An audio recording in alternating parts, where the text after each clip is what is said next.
ಇದು ದೋಖಾ ವಿಶೇಷ ಚರ್ಚೆ. ನಾನು ರಮಾಕಾಂತ್. ನಾಜೀರ್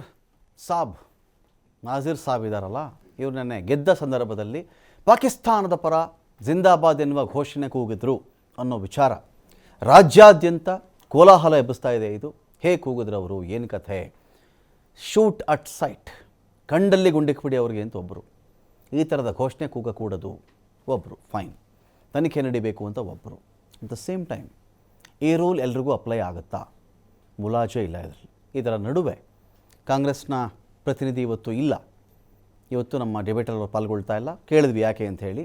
ಅವರ ಪಾರ್ಟಿ ಹೈಕಮಾಂಡ್ ಕಡೆಯಿಂದ ಈ ಡಿಬೇಟ್ಗೆ ಯಾರೂ ಎಲ್ಲೂ ಮಾತಾಡಬಾರದು ಅಂತ ಅವರಿಗೆ ಕಟ್ಟಾಜ್ಞೆ ಬಂದುಬಿಟ್ಟಿದೆಯಂತೆ. ಅದನ್ನು ಫಾಲೋ ಮಾಡ್ತಾ ಇದ್ದಾರಂತೆ. ಇರಲಿ, ಪಾಕಿಸ್ತಾನದ ಪರ ಜಿಂದಾಬಾದ್ ಕೂಗಿದ್ರು ಅನ್ನೋ ವಿಚಾರಕ್ಕೆ ಸಂಬಂಧಪಟ್ಟಂತೆ ತನಿಖೆ ನಡೀತಾ ಇದೆ. ನಾವು ನೆನ್ನೆನೂ ಕೂಡ ಖಂಡಿಸಿದ್ವಿ, ಇವತ್ತು ಖಂಡಿಸ್ತಾ ಇದ್ದೀವಿ. ಈ ನಾಜೀರ್ ಹುಸೇನ್ ಎನ್ನುವ ಒಬ್ಬ ಹೊಸ MP ರಾಜ್ಯಸಭೆಗೆ ಆಯ್ಕೆ ಆದರೂ ಈ ವ್ಯಕ್ತಿಯ ಅಹಂಕಾರ ಇತ್ತಲ್ಲ ಮಾಧ್ಯಮದ ವಿರುದ್ಧ, ಹೋಗೋ ಆಚೆ ಹೋಗಯ್ಯ ಹೇಳಿದ್ರಲ್ಲ.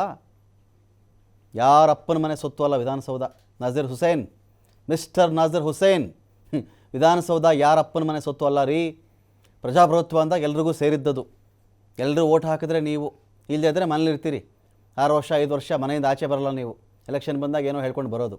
ಅದನ್ನ ನೆನ್ನೆನೂ ಕೂಡ ಖಂಡಿಸಿದ್ದೀವಿ, ಇವತ್ತು ಖಂಡಿಸ್ತಾ ಪಾಕಿಸ್ತಾನ್ ಜಿಂದಾಬಾದ್ ಎನ್ನುವ ಘೋಷಣೆ ರಾಜಕೀಯ ಪಕ್ಷಗಳಿಗೆ ಆಟ ಆಡಲಿಕ್ಕೆ ಒಂದು ವೇದಿಕೆನಾ?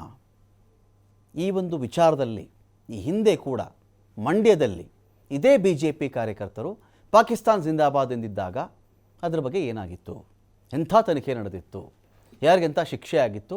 ಯಾರನ್ನು ಕರೆದು ಸಂಜಯ ಸರ್ಕಲ್ನಲ್ಲಿ ನಿಲ್ಲಿಸ್ಬಿಟ್ಟು ಗುಂಡು ಹಾರಿಸಿದ್ರು BJP ಕಾರ್ಯಕರ್ತರಿಗೆ?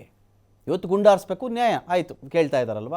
ಇದು ನ್ಯಾಯ ಎಲ್ರಿಗೂ ಅಪ್ಲೈ ಆಗುತ್ತಾ? ಆ ಕೇಸ್ ಏನಾಗಿತ್ತು? ಎಲ್ಲ ವಿಚಾರಕ್ಕೆ ಸಂಬಂಧಪಟ್ಟಂತೆ ಡಿಬೇಟ್ ಸ್ಟಾರ್ಟ್ ಮಾಡ್ತೀನಿ. ಮೊದಲಿಗೆ ಈ ಮಂಡ್ಯದಲ್ಲಿ ಅಂತ ಬಂದಾಗ ಏನಾಗಿತ್ತು, ನಿನ್ನೆ ಹೇಳಿಕೆ ಏನು ಬಂದಿತ್ತು, 2 ಬೈಟ್ ಪ್ಲೇ ಆಗುತ್ತೆ, ಕೇಳಿಸ್ಕೊಳ್ಳಿ. ಡಿಬೇಟ್ ಸ್ಟಾರ್ಟ್ ಮಾಡ್ತೀನಿ.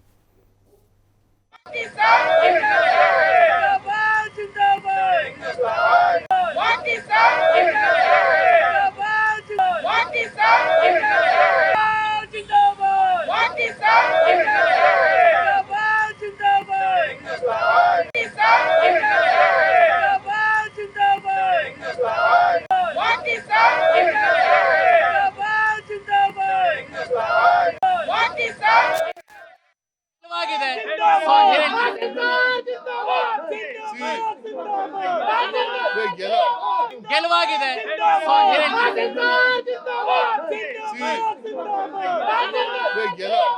ಗೆಲುವಾಗಿದೆ.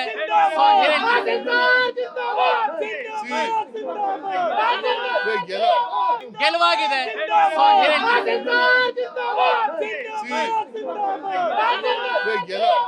ಗೆಲುವಾಗಿದೆ.